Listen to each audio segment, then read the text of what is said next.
নারায়ণগঞ্জের সোনারগাঁও উপজেলাধীন জামপুর ইউনিয়নের তালতলা এলাকায় অবস্থিত তালতলা দারুল উলুম হাফিজিয়া মাদ্রাসায় কোরআনুল কারিমের সবক প্রদান ও দোয়া মাহফিল অনুষ্ঠিত হয়েছে। 13 নভেম্বর বৃহস্পতিবার সকাল 9টায় শুরু হওয়া উক্ত অনুষ্ঠানে অত্র প্রতিষ্ঠানের শিক্ষার্থীরা ইসলামী সঙ্গীত পরিবেশন করেন। বিশিষ্ট শিল্পপতি আলহাজ মোহাম্মদ মুজিবুর রহমানের সভাপতিত্বে ও অত্র মাদ্রাসার পরিচালক মাওলানা সাইফুল ইসলাম মাদানীর সার্বিক আয়োজনে প্রধান আলোচক হিসেবে উপস্থিত থেকে হাফেজ মাওলানা ওমর ফারুক আনসারী তিনি 4 জন শিক্ষার্থীকে পবিত্র কোরআনুল কারিমের সবক প্রদান করেন।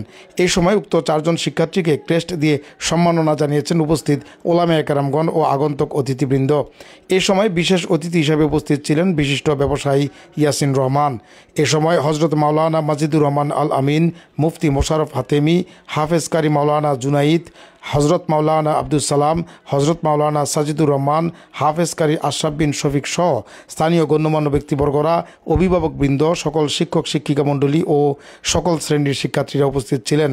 উল্লেখ্য, অত্র শিক্ষা প্রতিষ্ঠানটি আবাসিক, অনাবাসিক ও ডে কেয়ার সুবিধা সম্পন্ন এবং অত্র মাদ্রাসায় নুরানি, নাজেরা, আন্তর্জাতিক মানের হিফজ বিভাগ, হিফজ রিভিশন বিভাগ, কিতাব বিভাগ, ইবতেদাইয়া, তাইসির, মিজান ও নাহবে মীর পর্যন্ত বিভাগসমূহ রয়েছে বলে জানা গেছে।